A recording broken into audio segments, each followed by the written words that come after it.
ಜಾತಿ ಗಣತಿಯ ಬಗ್ಗೆ ಒಂದು ಸ್ಪಷ್ಟವಾದ ನಿರ್ಣಯ ಬರೋಕ್ಕಾಗಿಲ್ಲ ಕಾಂಗ್ರೆಸ್ನ ಒಳಗಡೆ. ಅದು ಕ್ಯಾಬಿನೆಟ್ನಲ್ಲಿ ಚರ್ಚೆ ಆಗಿ ಕ್ಯಾಬಿನೆಟ್ನಲ್ಲಿ ಏನು ಚರ್ಚೆ ಆಗಿದೆ ಅಂತ ಕ್ಯಾಬಿನೆಟ್ ಸಚಿವರಿಗೆ ಮಾತ್ರ ಗೊತ್ತಿರ್ತಕ್ಕಂಥದ್ದು, ಮುಖ್ಯಮಂತ್ರಿಗಳಿಗೆ ಗೊತ್ತಿರ್ತಕ್ಕಂಥದ್ದು. ಯಾರಿಗಾದರೂ ಆ ಥರ ನೋವು ಇದ್ದರೆ ಈ ಜಾತಿ ಜನಗಣತಿಯಲ್ಲಿ, ಇದು ಜಾತಿ ಜನಗಣತಿ ಅಲ್ಲ, ಜನರ ಆರ್ಥಿಕ, ರಾಜಕೀಯ, ಸಾಮಾಜಿಕ, ಶೈಕ್ಷಣಿಕ ಸಮೀಕ್ಷೆ ಇದು. ಆದ್ದರಿಂದ ಯಾರಿಗೂ ಸಹ ನೀವು ನಿಮ್ಮ ಜಾತಿನ ಬರೆಸಬೇಡಿ ಅಂತ ಯಾರಿಗೂ ನಾವು ಹೇಳಿಲ್ವಲ್ಲ. ಎಲ್ಲರೂ ಸಹ ಅವರವರ ಜಾತಿ ಬರೆಸಲಿ, ಅವ್ರ ಸಂಖ್ಯೆ ಏನಿದೆ ಅನ್ನೋದು ಗೊತ್ತಾಗಲಿ. ಎಲ್ಲರೂ ಸಹ ಕ್ರೋಢೀಕರಿಸ್ತಾನೆ ಮಾಡ್ತಾರೆ. ಉಪಜಾತಿಗಳು, ಉಪಪಂಗಡಗಳು ಎಲ್ಲವೂ ಸಹ. ಅಂದರೆ 75 ವರ್ಷಗಳ ಕಾಲ ಬೆಣ್ಣೆ, ಮೊಸರು, ಹಾಲು ಎಲ್ಲ ಒಬ್ಬರೇ ತಿಂತಾ ಇದ್ರಲ್ಲ, ಅದು ಬೇರೆಯವ್ರಿಗೆ ಹಂಚೋಗ್ತಾ ಇದೆ ಅಂತೇಳಿ ಕೆಲವರಿಗೆ ಬೇಸರ ಆಗಿರ್ಬೋದು, ಅದಕ್ಕೆ ಮಾಡಿರ್ಬೋದು. ಇದು ಕಾಂಗ್ರೆಸ್ ಪಕ್ಷದ ಪ್ರಣಾಳಿಕೆ. ಇದಕ್ಕೆ ಯಾರು ವಿರುದ್ಧ ಇದ್ದಾರೆ ಅನ್ನೋದು ಅವರು ಬಹಿರಂಗ ಪಡಿಸಬೇಕು ಅಂತೇಳಿ ನಾನು ಮುಖ್ಯಮಂತ್ರಿಗಳಲ್ಲಿ ಆಗ್ರಹಪಡಿಸ್ತೀನಿ. ಅಲ್ಲ ಸರ್, ಈಗ ಹಿಂದುಳಿದ ಜಾತಿಗಳ ಒಕ್ಕೂಟ ಕೂಡ ಅದನ್ನೇ ಹೇಳ್ತೀನಿ ಸರ್. ಪ್ರಬಲ ಜಾತಿಗಳು ಕಾಂತರಾಜು ವರದಿಯನ್ನು ಕೂಡ ಹೊರಗೆ ಬರೋದಿಲ್ಲ, ಜಯಪ್ರಕಾಶ್ ಹೆಗಡೆ ವರದಿಯನ್ನು ಇದು ಮಾಡಿದ್ರು ಪ್ರಬಲ ಜಾತಿಗಳು. ಈಗ ತಮ್ಮ ಎಲ್ಲಿ ಹೊರಬರುತ್ತೆ ಅನ್ನೋ ಕಾರಣಕ್ಕೋಸ್ಕರ ಹಿಂಗೆ ಮಾಡ್ತಾರೆ. ಪ್ರಶ್ನೆ ನೋಡಿ, ಸಾಮಾಜಿಕ ನ್ಯಾಯ ಕೊಡೋ ಸಂದರ್ಭದಲ್ಲಿ 75 ವರ್ಷ ಆಯಿತು. ಸಂವಿಧಾನದಲ್ಲಿ ಸರಿ ಸಮಾಜವನ್ನು ನಿರ್ಮಾಣ ಮಾಡಲಿಕ್ಕೋಸ್ಕರ ನಮ್ಮ ಸಂವಿಧಾನದಲ್ಲಿ ಇರ್ತಕ್ಕಂಥದ್ದು. ಸ್ವತಂತ್ರ ಹೋರಾಟವೂ ಸಹ ಗುಲಾಮಗಿರಿಯ ವಿರುದ್ಧ ಮಹಾತ್ಮ ಗಾಂಧಿಯವರು ಮಾಡಿದ್ದು, ಮತ್ತು ಎಲ್ಲರೂ ಸಹ ಸಮಾಜವನ್ನು ಸೃಷ್ಟಿ ಮಾಡಬೇಕು ಅಂತ ಅಂಬೇಡ್ಕರ್ ಅವರ ಸಂವಿಧಾನದಲ್ಲಿ ಬರೆದಿರ್ತಕ್ಕಂಥವ್ರು. ಅದನ್ನು ಈ ಕರ್ನಾಟಕ ರಾಜ್ಯದ ಇತಿಹಾಸ ತೆಗೆದುಕೊಂಡಾಗ 1918ನೇ ಇಸ್ವಿಯಲ್ಲಿ ನಾಲ್ವಡಿ ಕೃಷ್ಣರಾಜ ಒಡೆಯರ್ ತಂದರು. ಮಿಲ್ಲರ್ ಕಮಿಷನ್ ಮೂಲಕ 75% ಮೀಸಲಾತಿ ತಂದರು.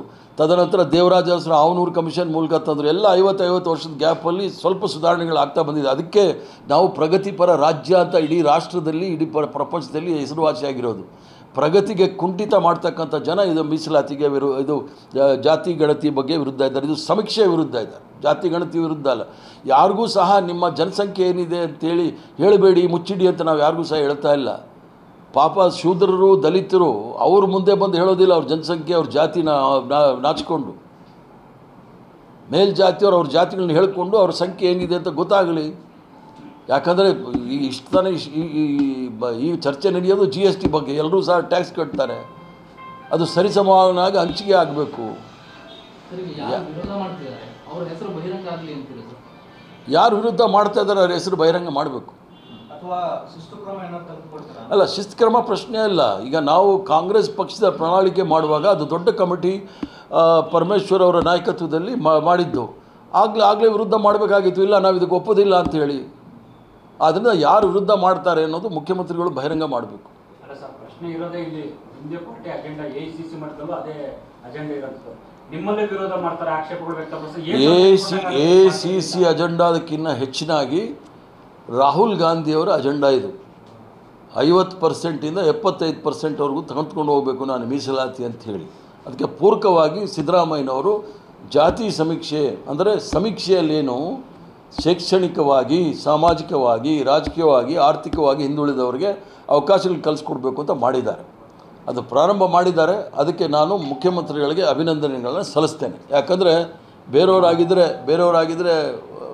ಈ ಒಂದು ಒತ್ತಡಕ್ಕೆ ಮಣಿದು ವಾಪಸ್ ತೆಗಿತಾಯಿದ್ರು. ಕೆಲವರು ಮುಂದೂಡಿಸ್ಲಿಕ್ಕೂ ಪ್ರಯತ್ನ ಮಾಡಿದ್ರು. ಆದ್ದರಿಂದ ಅವರು ಧೈರ್ಯ ಮಾಡಿ ಈ ಒಂದು ಜಾತಿ ಸಮೀಕ್ಷೆಯನ್ನು ಪ್ರಾರಂಭ ಮಾಡಿದ್ದಾರೆ ನಿನ್ನೆಯಿಂದ. ಅವರಿಗೆ ನನ್ನ ತುಂಬು ಹೃದಯದ ಅಭಿನಂದನೆಗಳು. ಈಗ ಕಳೆದ ಬಾರಿ ವರದಿ ಸರ್ಕಾರ ಹೋಯ್ತು, ನೀವು ಮಾಡಿ ಅಂತೇಳಿ ತಾವು ಆಗ್ರಹ ಮಾಡಿದ್ರಿ. ಸಿದ್ದರಾಮಯ್ಯ ಸರ್ಕಾರ ಹೋಗಿ ಬಿಡಲಿಲ್ಲ, ವರದಿಯನ್ನು ಮೂಲೆಗೆ ಹಾಕಿದ್ರು. ಈಗ ಶುರುವಾಗೋ ಮುಂಚೆನೇ ಇಷ್ಟು ವಿರೋಧ ಆಗ್ತಾ ಇದೆ. ತೊಂದರೆ ಇಲ್ಲ. ಈಗ ನೋಡಿ, ಫೈನಲಿ ಕಾಂಗ್ರೆಸ್ ಪಕ್ಷ ಯಾರು ದುರ್ಬಲ ವರ್ಗದವರಿದ್ದಾರೆ ಅವ್ರಿಗೆ ಸಹಾಯ ಮಾಡಬೇಕು ಅಂತ ಇರ್ತಕ್ಕಂಥ ಪಕ್ಷ. ಅದರಲ್ಲಿ EWS ಬಂದಿರೋದ್ರೆ ಯಾರೂ ಏನೂ ತೊಂದರೆ ಆಗೋದಿಲ್ಲ. ಯಾರು ಇವತ್ತು ಕೆಲವು ವಿಚಾರಗಳಲ್ಲಿ ವಿರುದ್ಧ ಮಾಡ್ತಾರೆ, ಆಗ EWS ಬೇಡ ಅಂತ ಹೇಳಬೇಕಾಗಿತ್ತು. ಭಾಳ ಮಹಾಜ್ಞಾನಿಗಳೆಲ್ಲ ಹೇಳ್ತಾ ಇರ್ತಾರೆ ಮೀಸಲಾತಿ ಇರಬಾರ್ದು ಅಂತ. EWS ಬಂದಾಗ ಯಾಕೆಲ್ಲ ಸುಮ್ಮನೆ ಇದ್ರಂತೆ. ಆದ್ದರಿಂದ ಅವೆಲ್ಲ ಪಕ್ಕಕ್ಕೆ ತಳ್ಳಿ ಸಮೀಕ್ಷೆ ಶುರುವಾಗಿದೆ, ಒಳ್ಳೆಯದಾಗುತ್ತೆ ಅನ್ನೋ ಭರವಸೆ ಎಲ್ಲ ಜನಗಳಲ್ಲೂ ಸಹ ಜನ ನಿರೀಕ್ಷೆ ಮಾಡ್ತಾಯಿದ್ದಾರೆ. ಯಾಕಂದರೆ ಧ್ವನಿ ಇಲ್ಲದಿರೋರಿಗೆ ಧ್ವನಿ ಕೊಡ್ತಕ್ಕಂಥ ಕೆಲಸ ಕಾಂಗ್ರೆಸ್ ಪಕ್ಷ ಮಾಡೋದು. ಧ್ವನಿ ಇದ್ದವರು ಹಾರಾಡ್ತಾ ಇದ್ದಾರೆ. ಮತ್ತು ಕೆಲವ್ರಿಗೇನು ಅಂದರೆ ಜಾತಿ ಹೆಸರಲ್ಲಿ ಅವರು ತಮ್ಮ ಸಾಮ್ರಾಜ್ಯವನ್ನು ಕಟ್ಕೊಂಡಿದ್ದಾರೆ, ಅದಕ್ಕೇನಾದರೂ ತೊಂದರೆ ಆಗುತ್ತೆ ಅಂತ ಹೇಳ್ಬೋದು. ಜಾತಿಯಲ್ಲಿ ಯಾರು ಇದರಿಂದ ಅನ್ಯಾಯ ಆಗುತ್ತೆ ಅನ್ನೋ ಎಲ್ಲ ಜಾತಿಯವ್ರಿಗೇನು ಒಳ್ಳೇದೇನು ಮಾಡಿಲ್ಲ. ಅವ್ರಿಗೆ ಅನ್ಯಾಯ ಆಗುತ್ತೆ ಅಂತೇಳಿ ಇದನ್ನೆಲ್ಲ ಮಾಡ್ತಾ ಇದ್ದಾರೆ, ರಾಜಕೀಯವಾಗಿ ಮಾಡ್ತಾ ಇದ್ದಾರೆ. ಇದು ಕಾಂಗ್ರೆಸ್ ಪಕ್ಷದ ಪ್ರಣಾಳಿಕೆ, ಇದು ಅನುಷ್ಠಾನಕ್ಕೆ ಬರಬೇಕು. ರಾಹುಲ್ ಗಾಂಧಿ ಅವರ ತೀರ್ಮಾನವನ್ನು ಪ್ರಶ್ನೆ ಮಾಡ್ದಂಗೆ ಆಗಲ್ವಾ ಅಂತ ಸಚಿವರು ಆಕ್ಷೇಪ ವ್ಯಕ್ತಪಡಿಸಿದ್ರು. ಅದಿರಲಿ, ಪ್ರಜಾಪ್ರಭುತ್ವದಲ್ಲಿ ಆಕ್ಷೇಪಕ್ಕಿಂತ ಹೆಚ್ಚಾಗಿ ಅವರ ಅನಿಸಿಕೆಗಳನ್ನ ಹೇಳಲಿಕ್ಕೆ ನಮ್ಮಲ್ಲಿ ಅವಕಾಶ ಇದೆ. ನಾವು ನಾಗ್ಪುರ್ ಯೂನಿವರ್ಸಿಟಿಯವರಲ್ಲ, ನಾವು ಡೆಲ್ಲಿ ಪಾರ್ಲಿಮೆಂಟ್ ಯೂನಿವರ್ಸಿಟಿಯವರು. ಆದ್ದರಿಂದ ಅದನ್ನು ನಾವು ಅನುಷ್ಠಾನಕ್ಕೆ ತರಲಿಕ್ಕೆ ಪ್ರಯತ್ನ ಮಾಡ್ತೀವಿ.